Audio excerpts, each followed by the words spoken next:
gente já atualizou a tabela, você vai ver que rigorosamente no último mês, a cada 2 anos, vai acontecer um aporte de 40 mil, reduzindo o prazo do contrato, reduzindo também os juros que é pago, enfim, facilitando muito a tua vida financeira. A ideia desse vídeo é mostrar como funciona essa ferramenta, como utilizar esse simulador e também algumas regras básicas de financiamento, caso você não saiba. Então eu vou campo a campo, bem devagar, explicando algumas coisas e caso você já tenha conhecimento, queira pular para frente, fica à vontade. Eu vou deixar marcado aqui nos capítulos cada campo que está sendo preenchido, o que está sendo mostrado naquele momento, então você pode pular direto para a parte que te interessa. Ou se você não entende muito de financiamento imobiliário, eu encorajo você a botar esse vídeo na TV e ir acompanhando com o celular, ou da maneira que você preferir aí, mas acompanha o vídeo como um todo, porque às vezes vai ter uma dica que você não sabia e pode fazer toda a diferença no teu planejamento financeiro e na contratação do teu financiamento, tá bom? Então vamos lá. Então logo que você abre a ferramenta aqui você tem um quadro vazio e uma tabela para ser preenchido, um formulário com alguns dados. Vamos começar pelo valor do imóvel, o primeiro campo. Esse aqui não tem muito mistério. É o valor que foi contratado com o vendedor, né? O quanto o vendedor vai receber pela venda do apartamento como um todo. Então você preenche esse valor aqui. Para facilitar a conta, vamos colocar aqui a título de exemplo 500 mil. A entrada é a soma de todos os valores que vai ser pago diretamente ao vendedor, sem intermediação de um financiamento bancário, né? Então, se você tem dinheiro guardado que vai transferir, FGTS, vai dar de entrada um veículo, outro imóvel, enfim, qualquer coisa tem que ser somada nesse valor e ser preenchida aqui na entrada. Na maioria dos casos, às vezes a gente trabalha com o valor que está guardado, já transfere direto, mas também se tiver outros bens que você está dando de entrada, você também tem que somar e colocar aqui. Sobre a entrada, uma coisa que você tem que se atentar é que, pelo que eu saiba, atualmente os bancos financiam até 80% do imóvel. Essa é uma regra que até mudou recentemente, pode voltar a mudar. Então você tem que verificar qual é o valor mínimo que você tem que dar de entrada no momento que você está contratando o financiamento. Você pode questionar o banco que você vai contratar o financiamento, eles vão te dizer qual é a entrada mínima. Mas eu vou trabalhar aqui com 20%, geralmente é 20%, tá? Mas pode ser que mude. Você também pode dar uma entrada acima de 20%, né? 30, 40, 50, enfim. Aí vai do teu critério, mas eu vou usar aqui como exemplo os 20% mesmo, então 100 mil reais. Você vai notar que à medida que eu preencho aqui, a própria ferramenta já me dá aqui embaixo uma proporção da entrada versus o valor do imóvel para ter certeza que eu estou dando um valor de entrada permitido pelo banco, né? No caso aqui a gente está dando 20%. A gente pula agora para a taxa de juros. Aqui é importante que a taxa de juros seja a CET, ou a taxa de juros CET. CET nada mais é que custo efetivo total do financiamento. O que acontece? Muitas vezes quando você vai contratar um financiamento, a pessoa que está te atendendo, o gerente, ou até na internet, você vê a taxa de juros do financiamento, mas existem outros gastos envolvidos, principalmente o seguro do financiamento. Então o banco adiciona isso na proposta e vai mudar de perfil para perfil. Então é importante que você pergunte para o teu gerente ou para a pessoa que está te atendendo qual é o CET, o custo efetivo total, porque aí ele já vai somar o seguro e os custos do financiamento junto da taxa e vai te passar essa nova taxa que, apesar de não ser só juros, ela está ali, os outros custos embutidos, ela ainda é um percentual, né? Ele faz a matemática reversa para poder identificar quanto que seria o custo total percentual do financiamento. E assim facilita a comparação de uma proposta de um banco com a de outro. Então fica muito atento a isso, porque às vezes acontece, tá?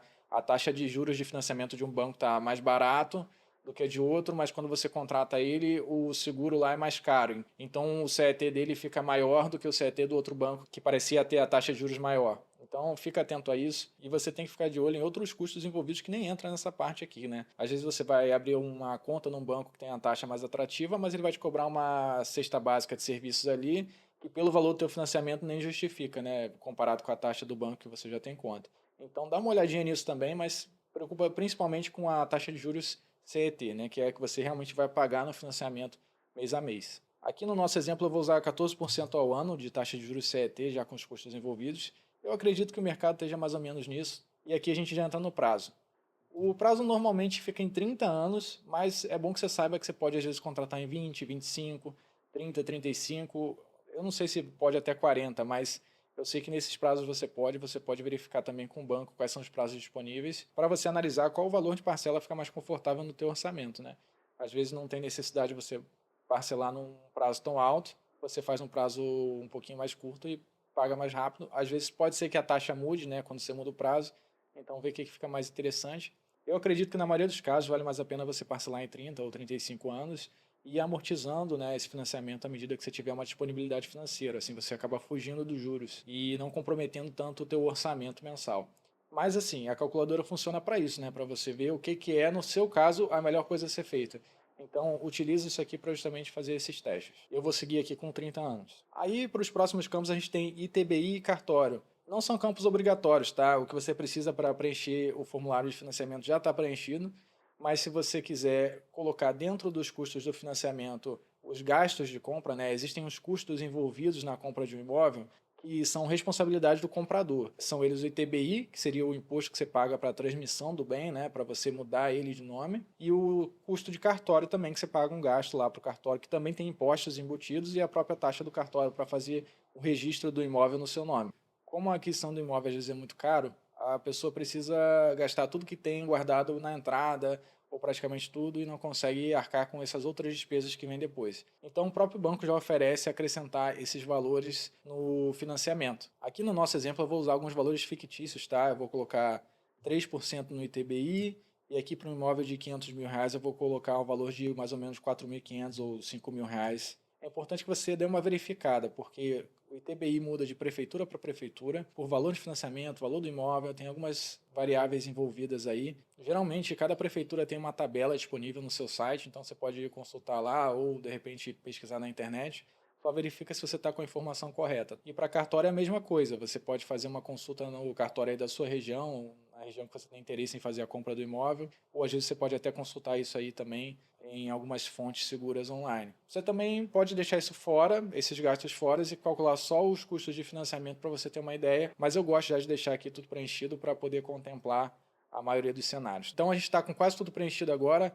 Seguindo aqui para baixo, a coisa já vai ficando interessante. A gente tem o FGTS automático, é algo que não é também obrigatório ser preenchido, a gente não vai fazer agora. Eu vou voltar para explicar o que é isso depois, mas você deixa zerado por enquanto. E na sequência a gente tem aqui a última informação que a gente precisa preencher, que é o sistema de amortização. Tem tanto o SAC quanto o Price. A tabela Price ela era mais utilizada antigamente, ela caiu um pouco em desuso, né? Porque agora a gente está usando muito a SAC. O sistema SAC ele é muito popular porque ele funciona bem tanto para o banco quanto para o cliente. Quando você vai contratar lá o crédito imobiliário e você contrata pela tabela SAC, você acaba tendo uma parcela maior, mas ao longo dos anos ela vai diminuindo e muita gente gosta dessa situação de diminuir rápido o valor da parcela para poder ir liberando espaço no orçamento. E a tabela Price é diferente. Ela segue a mesma parcela do início ao fim. O banco gosta do sistema SAC porque ele recebe mais juros no início do contrato. Por mais que o prazo seja igual a da Price, acaba que o banco se capitaliza mais cedo, porque você está pagando parcelas maiores, ele recebe esse dinheiro de volta e já sai emprestando para outras pessoas que estão precisando fazer suas compras também. Então é um sistema que costuma agradar os dois lados. Mas a tabela Price ainda é muito útil em alguns cenários, tá? Mais para frente eu vou dar um exemplo do porquê. Mas o banco costuma colocar taxas de juros maiores na tabela Price para poder desencorajar você de ir por ela e ir pela SAC, porque é mais interessante. Então vamos seguir aqui com a tabela SAC, já que ela é mais utilizada, e aqui a gente já vai calcular o financiamento. Logo que eu cliquei aqui no cálculo, você vai ver que já apareceram dois elementos na tela, né? Uma tabela de amortização e um resumo financeiro. Vamos começar pelo resumo financeiro, que é onde você vai ter um panorama geral aqui de como ficou o financiamento. Aqui na primeira linha, primeiro bloco, você tem o valor financiado, que nada mais é que o valor do imóvel menos o valor de entrada, então é o valor que é devido ao vendedor do imóvel. E se você por acaso adicionou o valor de ITBI e cartório, você também tem aqui financiado mais despesas. Esse vai ser o contrato de financiamento total. No caso aqui a gente está com 419.500, que é 3% de ITBI e 4.500 de cartório. 3% do valor total do imóvel, tá? Não é 3% do valor financiado, o ITBI. O ITBI ele é aplicado pelo valor total da compra. Então, de novo, pesquisa aí na tua prefeitura qual é a alíquota, né? Qual é a taxa certinha que você vai ter que aplicar, mas assim a calculadora já faz aqui direto para você. E aqui no último bloco da primeira linha a gente tem renda mínima. O que é isso? Eu não sei se é uma lei, uma norma ou uma boa prática, mas enfim, o banco só consegue te emprestar se o valor da parcela ficar no máximo 30% do teu rendimento bruto, seja de salário ou outras fontes de renda que você tem. Mas calma, você pode fazer composição de renda, que é você juntar a sua renda com do cônjuge ou com de familiares próximos, enfim, tem algumas regras, você precisa consultar como funciona, mas dá para fazer composição de renda nesse momento. Caso você fez a composição de renda e ainda assim não conseguiu, aqui é o cenário que eu falei que você pode trabalhar com a tabela Price. Se você esticou o prazo da SAC, aumentou a entrada e mesmo assim não consegue fazer a renda bater com a parcela, você pode ir para a tabela Price, porque as parcelas da tabela Price, como são todas iguais, elas acabam começando um pouquinho menor que a SAC. tá? Geralmente, né? Você tem que ver a taxa que está sendo usada em cada uma delas. Faz o cálculo de cada cenário. Mas eu vou colocar aqui, ó, só vou mudar a price, vou manter tudo igual. Você vai perceber aí que a renda mínima já caiu consideravelmente, 19 para 15.600. Então, às vezes funciona a tabela price para quem está com dificuldade de bater a renda na saque, mas na maioria dos casos a tabela saque acaba sendo mais vantajosa financeiramente. Vou voltar aqui para a tabela saque para o nosso exemplo inicial. E aqui na segunda linha, então, você vai ter primeira e última parcela para você projetar como isso vai se encaixar no teu orçamento familiar. E você também tem o total de juros, né, que é o valor que vai ser pago ao longo do período para remunerar o banco pelo empréstimo. Você pode ver aí que num prazo de 30 anos, a taxa de juros como está, você acaba pagando 2 vezes o valor do imóvel em juros, né? Então a situação está um pouco complexa. Vamos torcer para isso aí melhorar logo, mas vamos trabalhar com o que a gente tem no momento. E vamos para a terceira linha, que já é o custo total do imóvel, que é a soma do valor financiado, mais as despesas, mais o total de juros pago no período. Pessoal, recado rápido aqui da edição. Eu estava finalizando esse vídeo quando eu percebi que a fórmula do custo total de imóvel não estava atualizando corretamente, tá? Ela tinha 2 erros. Primeiro, ela não estava somando o valor de entrada, então ficava como se fosse um custo total do financiamento, e não era bem essa a proposta, né? Eu queria que fosse realmente o custo total do imóvel, então agora ela soma sim o valor de entrada já ali, te oferecendo o total do que foi pago. E a outra coisa é que ela não estava atualizando corretamente quando você apagava ou criava novos aportes, ela estava dando alguns erros de cálculo, isso também já foi corrigido. Beleza? Vamos seguir então agora para a tabela de amortização, é aqui que a gente consegue olhar o fluxo de pagamento e se planejar mesmo, né? Ver o que faz sentido. Eu vou passar brevemente por cada coluna explicando, porque muitas vezes é olhando para a tabela que a pessoa tem a virada de chave de como realmente funciona o financiamento imobiliário e como utilizar ele da melhor maneira possível no teu próprio orçamento. Então a gente começa pelo período e pela parcela, não tem muito mistério essa parte.